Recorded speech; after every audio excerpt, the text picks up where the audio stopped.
Hello दोस्तों, love next door की second last episode को शुरू करते हैं और तुम मेरे चैनल को तब तक सब्सक्राइब कर दो। सीक्यू और सोंग्यो के मॉम डैड उन दोनों को हक करते हुए देख लेते हैं, लेकिन फिर भी कंफर्म करने के लिए सोंग्यो की मॉम उससे पूछती है तो वो दोनों एडमिट कर लेते हैं कि वो दोनों एक दूसरे को डेट कर रहे हैं। तो सोंग्यो की मॉम उसको फ्रेंच में डांटने लगती है। सीक्यू की मॉम उसको कहती है कि चलो तुम मेरे साथ। तो सोंग्यो कहता है कि मैं आपके साथ चलूंगा, आप इसको कुछ नहीं कह सकती, क्योंकि सोंग्यो को पता होता है कि सीक्यू की मॉम बात बाद में करती है और मारती पहले है, और वो नहीं चाह रहा होता कि मेरी वजह से सीक्यू को मार पड़े। और वो अपनी मॉम को भी कहता है कि मैं आंट के घर जाऊंगा, लेकिन उसकी मॉम उसको खींच कर ले जाने लगती है और उन दोनों ने एक दूसरे का हाथ पकड़ा होता है। फिर सीक्यू भी अपना हाथ डैड के हाथ से छुड़ाकर सोंग्यो के पास आती है और उसे कहती है कि सब ठीक हो जाएगा, और सोंग्यो भी उसे कहता है कि कुछ भी हो जाए मैं तुम्हें नहीं छोड़ूंगा। और उनके पेरेंट्स ये देखकर हैरान हो रहे होते हैं। फिर सीक्यू के डैड उसको उठा कर ले जाते हैं। फिर नेक्स्ट सीन में डोंगजुन दिखाया जाता है जो घर पे बैठा होता है और उसको इन सब के लड़ने की आवाजें बाहर से आ रही होती है। फिर लड़ते लड़ते वो घर आ जाते हैं और सीक्यू अपनी मॉम को बताती है कि वो सच में सोंग्यो को लाइक करती है। तो डोंगजुन ये सुनकर हंसने लगता है और वो कहता है कि तुम हमेशा तो लड़ते रहते हो और अब एक दूसरे को डेट करे, वो भी सीरियस वाली।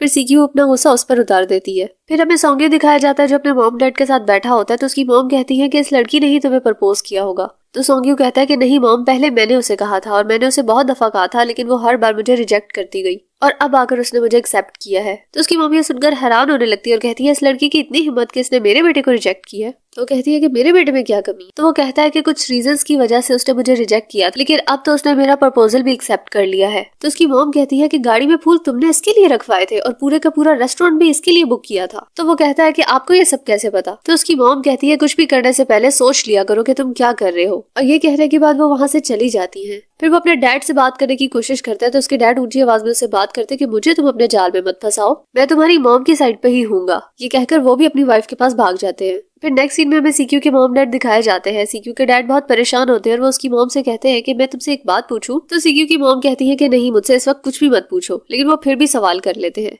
वो कहते हैं तुम्हें सोंग्यो तो अच्छा लगता था, तो इतना गुस्सा क्यों कर रही हो, वो अपनी सीक्यू के लिए तो बिल्कुल बेस्ट रहेगा। ये सुनकर वो और गुस्सा हो जाती है और वो कहने लगती है कि मैंने तुम्हें मना किया है ना। अब फिर वो कहती है हाँ ये बात ठीक है कि वो अच्छा लड़का है और मुझे बहुत अच्छा भी लगता है, लेकिन उसे सीक्यू के बारे में सब कुछ पता है। उसकी एंगेजमेंट टूटी, उसको कैंसर भी है, कल को वो उसकी बीमारी को लेकर उसे बातें न सुनाए। मैं सीक्यू के खिलाफ कोई बात नहीं सुनना चाहती। ये कहकर वो सो जाती है। फिर हमें सोंग्यो के मॉम डैड दिखाए जाते हैं। सोंग्यो के डैड कहते हैं कि हमें इस रिश्ते को एक्सेप्ट कर लेना चाहिए, क्योंकि कोई भी चीज ऐसी नहीं है जिसे रिजेक्ट किया जाए। तो सोंग्यो की मॉम कहती है कि कैंसर के पेशेंट के बचने के कितने चांसेस होते हैं। फिर इनको लगता है कि उन्होंने गलत कह दिया है, तो वो कहती है कि इस बात को भूल जाओ कि मैंने कुछ कहा था। ये कहकर वो साइड चेंज कर लेती है और सो जाती है। फिर नेक्स्ट सीन में हमें सीक्यू दिखाई जाती है जो सोंग्यो को कॉल कर रही होती है और सोंग्यो कॉल नहीं पिक कर रहा होता। फिर वो विंडो की तरफ जाती है और देखती है कि सोंग्यो अपनी विंडो से इसकी तरफ आ रहा होता है। वो दोनों एक दूसरे को देख के डर जाते हैं। सोंग्यो गिरने लगता है तो वो उसे पकड़ लेती है और कहती है कि तुम यहाँ से क्यों आ रहे हो। तो वो कहता है कि मुझसे रहा नहीं जा रहा। फिर वो अंदर आता है और वो एक दूसरे को हक कर लेते हैं। फिर वो कहती है कि हमने ऐसा भी क्या कर दिया कि हमारे पेरेंट्स इस तरह रिएक्ट कर रहे हैं। तो सोंग्यो कहता है तुम तो हमेशा से इसे छुपाना चाहती थी। तो वो कहती है कि अब जब हम पकड़े गए हैं तो मुझे भी कोई परवाह नहीं है। फिर सोंग्यो उसको ब्रेसलेट पहनाता है जो उसने प्रपोज करते वक्त उसे देना था। तो वो ब्रेसलेट देख के बहुत ज्यादा खुश हो जाती है और वो उसे दोबारा से प्रपोज करता है। तो वो कहती है मैं पागल थोड़ी हूँ जो इनकार करूंगी। अब वो दोनों फिर से एक दूसरे को हक कर लेते हैं। फिर नेक्स्ट मॉर्निंग हमें सीक्यू के डैड दिखाए जाते हैं जो अपनी शॉप पर आते हैं और डोर पर लिख देते हैं कि ये शॉप आज के लिए खुली है, 15 सितंबर से क्लोज हो जाएगी। फिर मोइम दिखाई जाती है जो अपनी डेट के लिए ड्रेस सेलेक्ट कर रही होती है। तभी वहाँ पर सीक्यू आ जाती है और वो उसे बताती है कि मेरे और सोंग्यो के रिलेशनशिप का सबको पता चल गया है और सब लोग इसके खिलाफ रिएक्ट कर रहे हैं, लेकिन मोइम उसकी कोई भी बात नहीं सुनती। फिर वो कहती है कि मेरी मॉम ने डैनहू को एक्सेप्ट कर लिया है। तो वो कहती है कि किस तरह। तो मोइम बताती है कि कुछ तरीके होते हैं जिनसे सब कुछ एक्सेप्ट करवा लिया जाता है। सीक्यू कहती है मुझे भी बताओ, मुझे इन तरीकों की बहुत ज्यादा जरूरत है। पर मोइम उसको कोई जवाब नहीं देती और अपने ड्रेसेस चेंज कर करके देखती रहती है। तो सीक्यू उसे कहती है कि तुम बहुत ज्यादा चेंज हो गई हो, तुम ऐसी तो नहीं थी। फिर मोइम तैयार होकर बाहर आती है और डैनहू उसका वहाँ पर वेट कर रहा होता है। वो उससे मिलती है। फिर सीक्यू भी बाहर आ जाती है और वो उसको हेलो बोलती है और उतने में डैनहू को सोंग्यो की कॉल आ जाती है और सीक्यू भी रुक जाती है और मोइम से कंफर्म कर रही होती है कि डैनहू को सोंग्यो की कॉल आई है। सोंग्यो ने डैनहू को एक काम के लिए कॉल की होती है, तो वो भी उसको मना नहीं कर पाता और वो सारे सोंग्यो के ऑफिस में चले जाते हैं। वहाँ जाकर मोइम कहती है कि मेरी तो डेट थी आज, लेकिन मेरी किस्मत देखो कि मैं कहाँ बैठी हुई हूँ। तो डैनहू उसे बताता है कि हम एक लेडी के लिए घर बना रहे हैं और सोंग्यो ने मुझे इसलिए बुलाया है कि हम डिसाइड कर सके कि घर किस तरह बनाना है। फिर वो दोनों भी उनके पास आकर बैठ जाती है। तो सीक्यू कहती है कि तुम दोनों अभी तक एक दूसरे से इतना फॉर्मल होकर बात करते हो, कैजुअल क्यों नहीं होते? तो सोंग्यू कहता है कि हम फॉर्मल ही ठीक है, इससे हमारी दोस्ती लंबी भी चलेगी और हम एक दूसरे की रिस्पेक्ट भी करेंगे। फिर हमें सीक्यू की मॉम दिखाई जाती है जो स्टेट एजेंसी के बाहर आकर छुप कर देख रही होती है कि सोंग्यू की मॉम तो नहीं आई यहाँ पर। फिर वो अंदर जाकर मोइम की मॉम से पूछती है तो वो बताती है कि नहीं, वो भी नहीं आई। फिर मोइम की मॉम अपनी लाइफ की मुश्किलें बता रही होती है और डैनहू और मोइम के डेट करने की बात भी बताती है। तो सीक्यू की मॉम को लग रहा होता है कि उन्होंने मना कर दिया होगा, तो वो पूछती है कि फिर तुमने क्या कहा? तो वो कहती है कि मैं मोइम के प्यार के आगे कुछ भी नहीं कह सकती, मैंने उसको इजाजत दे दी है। तभी वहाँ पर सोंग्यू की मॉम भी आ जाती है। तो सीक्यू की मॉम उनको देखकर वहाँ से जाने लगती है। तो वो कहती है कि मेरा काम हो गया है, मैं जा रही हूँ, आप बैठ जाओ। ये कहकर वो वहाँ से चली जाती है। फिर वहाँ दूसरी मॉम आकर बैठ जाती है और वो कहती है कि इनके हस्बैंड अपनी दुकान बंद कर रहे हैं और सोंग्यू की मॉम उनकी ये बातें गौर से सुन रही होती है। फिर नेक्स्ट सीन में हमें डैनहू दिखाते हैं जो मोइम और योंदू को लेकर आया हुआ होता है। डैनहू योंदू को बताना चाह रहा होता है, इससे पहले कि वो कुछ बोले मोइम कहती है कि मैं उसे बताती हूँ। फिर मोइम बहुत प्यार से उससे बात करने लगती है। वो कहती है कि मैं आपकी मॉम बनना चाहती हूँ, क्या तुम मुझे अपनी मॉम एक्सेप्ट करोगी? अगर मुझसे हेट करती हो तो तुम मुझे बता सकती हो। तो योंदू कहती है कि नहीं, मैं आपसे हेट नहीं करती, मैं भी ये चाह रही थी कि आप मेरी मॉम बन जाएं और मैंने तो आपको ड्रीम में भी देखा था। अब फिर वो कहती है कि आप मेरी सबसे पहली दोस्त हो और डैड की भी। अभी वो कहती है कि हमेशा ऐसे ही रहना। तो मोइम उससे प्रॉमिस कर लेती है। फिर नेक्स्ट सीन में हमें सोंग्यू और सुक्यू दिखाए जाते हैं जो दूर दूर बैठे अपना अपना काम कर रहे होते हैं। सीक्यू अपनी वीडियो पर आए हुए कमेंट्स को देख रही होती है और सोंग्यू भी कुछ काम कर रहा होता है और वो कहता है कि तुम क्या कर रही हो? तो वो कहती है कि हमने 1 घंटे तक काम करना था बिना बात किए। तो वो कहता है कि मेरा काम हो गया, तो अब मैं क्या करूं? तो वो सीक्यू के पास आने लगता है और सीक्यू आगे भाग जाती है और वो भी उसके पीछे भागने लगता है। उतने में मोंग्यू भी वहाँ आ जाता है। वो कहता है कि मैं तो सैटरडे को अपना काम करने आया था, लेकिन यहाँ पर तो कुछ और ही चल रहा है। फिर वो सोंग्यू के काम को देखता है, उसने एक मैप बनाया होता है। फिर रात में हमें डोंगजुन दिखाया जाता है जो अपनी मॉम के लिए गिफ्ट लाया होता है और कहता है कि मॉम इसे ओपन करे। तो उसकी मॉम कहती है क्या मैं कोई सपना तो नहीं देख रही? और उसके डैड कहते हैं अब तुमने कौन सा रायता फैला दिया है जो हमें साफ करना होगा। तो सीक्यू भी आ जाती है और कहती है कि अब इसने क्या किया? तो वो कहता है कि नहीं, मैंने तो कुछ नहीं किया, मैं तो बस मॉम के लिए गिफ्ट लाया था। तो वो कहती है अच्छा, फिर तो आपको एक्सेप्ट कर लेना चाहिए। फिर मॉम बॉक्स को ओपन कर लेती है और उनके लिए हेल्दी सप्लीमेंट लेकर आया होता है और वो डैड से कहता है कि डैड आप भी ये यूज कर सकते हैं। फिर उसके मॉम डैड वो पीने लगते हैं और खुश हो रहे होते हैं कि डोंगजुन उनके लिए पहली दफा कोई चीज लाया है। फिर सीक्यू से कहती है कि शायद तुमने जिंदगी में कोई पहली दफा ढंग का काम किया है। तो वो दोनों फिर से इस बात में लड़ने लगते हैं और उनकी मॉम उन्हें चुप कराकर कहती है कि तुम्हारे डैड तुम लोगों से कुछ कहना चाहते हैं। फिर उनके डैड कहते हैं कि मैं अपनी शॉप बंद कर रहा हूँ। ये सुनकर दोनों शॉक्ड हो जाते हैं और सीक्यू कहती है कि आप शॉप क्यों बंद कर रहे हैं?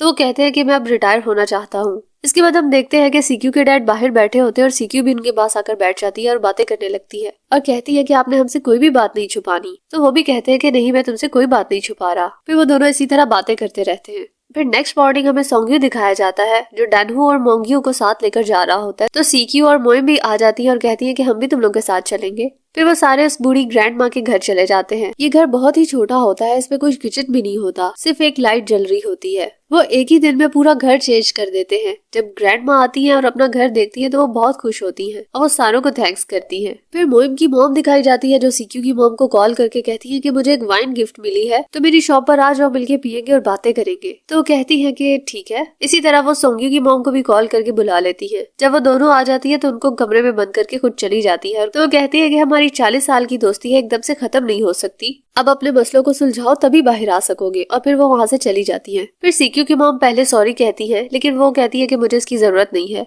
तो वो कहती है कि तुम्हें ये नजर नहीं आ रहा कि मैंने पहले सॉरी किया है। फिर वो अगर बैठ जाती है और जूस पीने लगती है। तो वो कहती है कि मुझे पता है कि मेरी बेटी को कैंसर है, उसकी एंगेजमेंट टूटी है, इसीलिए तुम इस रिश्ते से मना कर रही हो। फिर उन दोनों की सही वाली लड़ाई शुरू हो जाती है। जब दूसरी मॉम्स वापस आती हैं और वो पूछती हैं कि क्या बना, तो उन्हें पता चलता है कि सारा जूस तो फ्लोर पे गिरा हुआ है और उनकी भी लड़ लड़ की हालत खराब हो जाती है। और फिर उन्हें समझ आता है कि इनकी दोस्ती करवाना इतना आसान काम भी नहीं है। फिर हमें सोंग्यू और सीक्यू के डैड दिखाए जाते हैं जो आपस में बैठे हुए होते हैं और बहुत ऑकवर्ड फील कर रहे होते हैं। सीक्यू के डैड कहते हैं कि तुमने बच्चों के बारे में क्या सोचा है? तो सोंग्यू के डैड कहते हैं ये तो हमारी वाइफ्स ही सोचेगी। तो वो कहते हैं हमें कुछ खा लेना चाहिए। फिर वो कुछ खाने पीने के लिए चीजें ले लेते हैं। फिर हमें सीक्यू की मॉम दिखाई जाती है जो अपना सामान लेकर घर जा रही होती है और रास्ते में उन्हें कुछ लेडीज मिलती हैं जो आपस में उनके बारे में बातें कर रही होती हैं कि पहले इनकी बेटी की नौकरी चलेगी, फिर इनके हस्बैंड ने भी अपनी दुकान बंद कर ली, अब वो दोनों घर बैठे हुए हैं। ये सुनकर सुनकर उन्हें गुस्सा आ जाता है और वो सीधा लड़ना शुरू कर देती है। अब वो लेडीज भी लड़ने लग जाती है और वो उनको गिरा देती है। तभी वहाँ पे सोंग्यू की मॉम भी आ जाती है और ये देखकर उन्हें गुस्सा आ जाता है और वो भी उनसे लड़ने लगती है। यहाँ तक कि बात पुलिस तक पहुँच जाती है और उनके हस्बैंड भी भागे भागे आ जाते हैं और उन दोनों को एक साथ देखकर हैरान हो रहे होते हैं कि तुम दोनों एक साथ क्या कर रही हो। तो वो कहती है कि नहीं, हम दोनों साथ में नहीं है। तभी वहाँ पर सोंग्यू और सीक्यू भी आ जाते हैं। फिर वहाँ दूसरी बैठी मॉम्स भी उन्हें हेलो कहती है।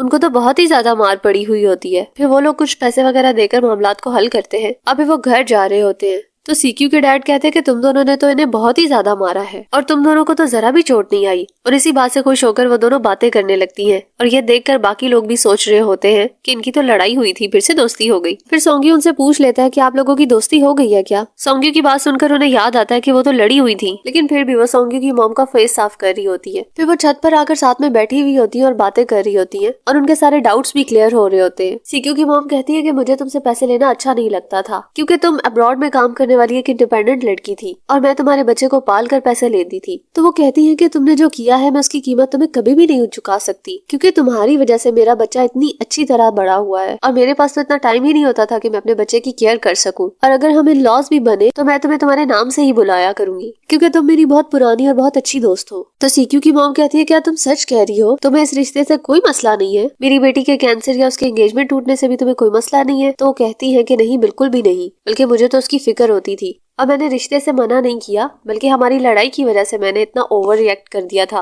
और मैं सीक्यू को अपनी बेटी समझती हूँ। अगर वो मेरे घर आएगी तो मुझे बहुत खुशी होगी। और वहाँ पर सुगी और बाकी सब भी छुपकर उनकी बातें सुन रहे होते हैं और इधर मॉम्स को भी पता चल जाता है कि ये लोग उनकी बातें सुन रहे हैं, तो वो उनको भी बुला लेती है और सीक्यू आकर सोंग्यू की मॉम को हक कर लेती है और वो भी उसे प्यार करती है। और सीक्यू की मॉम भी सोंग्यू को कहती है कि तुम मेरे आधे बेटे हो, अगर सीक्यू ने तुम्हें तंग किया तो मुझे बताना, मैं इसे सीधा कर दूंगी। फिर अगली सुबह सीक्यू के डैड दिखाए जाते हैं जो रेडी हो रहे होते हैं। शर्ट पहनकर बाहर आते हैं तो सीक्यू की मॉम कहती है कि शॉप में आज आपका लास्ट है, आपको कैसा लग रहा है? तो वो कहते हैं बिल्कुल पहले जैसा ही। फिर मोइम दिखाई जाती है जो इमरजेंसी से वापस आई हुई होती है और उसे खुशखबरी मिलती है कि उसने जहाँ पर अप्लाई किया था वो एप्लीकेशन एक्सेप्ट हो गई है और उसे साउथ पोल बुला लिया गया है। तो वो बहुत ही ज्यादा खुश होती है और अचानक उसे डैनहो का ख्याल आता है और उसकी फेस से स्माइल चली जाती है। फिर हमें सीक्यू के डैड दिखाए जाते हैं जो बहुत ही ज्यादा बोर हो रहे होते हैं क्योंकि उनकी शॉप पे कोई भी कस्टमर नहीं आया होता। उतने में एक लड़की आती है, वो उसको फिश केक देते हैं और वो कहती है कि मैं 10 साल पहले आई थी और इसी तरह का केक फिश खाया था। तो वो कहते हैं कि आज मेरी शॉप का लास्ट डे है। तो वो कहती है कि अगर आज मैं यहाँ ना आती तो मुझे हमेशा दुख रहता कि मैं यहाँ क्यों नहीं आई। फिर वो फिश केक खाकर चली जाती है और उसके बाद उनकी शॉप पे कोई भी कस्टमर नहीं आता। फिर वो अपनी शॉप बंद करने लगते हैं। वो लाइट्स ऑफ कर ही रहे होते हैं कि वहाँ पर उनकी सारी फैमिली आ जाती है। सोंग्यू और उसके मॉम डैड भी आ जाते हैं और मोइम और डैनहो भी साथ में आते हैं। तो सीक्यू के डैड डैनहो को नहीं पहचानते तो वो उन्हें बताती है कि ये मेरा बॉयफ्रेंड है। तो वो उसे बैठने के लिए कहते हैं तो डैनहो कहता है कि मैं एक रिपोर्टर हूँ, क्या खाने के बाद आप मुझे इंटरव्यू दे सकते हैं? तो वो कहते हैं हाँ ठीक है, ले लेना। उसके बाद सब अंदर आकर एंजॉय करते हैं और डैनहो उनका इंटरव्यू ले रहा होता है। फिर सब चले जाते हैं और वो भी क्लीनिंग करने लगते हैं। उसके बाद अपनी शॉप को बंद करके बाहर निकल ही रहे होते हैं। अपनी फैमिली को बाहर देखकर डर जाते हैं और फिर हंसने लगते हैं क्योंकि वो बाहर उनका वेट ही कर रहे होते हैं। फिर वो सब बातें करते हुए जा रहे होते हैं। फिर नेक्स्ट मॉर्निंग हमें सोंग्यू को दिखाया जाता है जो अपना फोन चेक कर रहा होता है और सीक्यू का मैसेज उसे आता है और वो उसे मिलने के लिए बुलाती है। वो वहाँ जाता है तो वो उसे कहती है कि मैं तुम्हारे लिए कुछ खाने को लेकर आई थी। फिर वो उसको लंच बॉक्स देती है तो सोंग्यू वो खाकर कहता है ये तो बहुत ज्यादा मजे का है। फिर सीक्यू कहती है कि मैं तुम्हें हमेशा बनाकर खिला सकती हूँ। तो वो कहता है ये तो बहुत अच्छी बात है। फिर वो दोनों एक दूसरे को किस करते हैं और फिर सीक्यू सोंग्यू को थैंक यू कहती है। तो वो कहता है किस चीज के लिए? तो वो कहती है कि हर चीज के लिए। और फिर यहाँ पर हमारा एपिसोड खत्म हो जाता है। मिलते हैं नेक्स्ट और लास्ट एपिसोड में। बाय।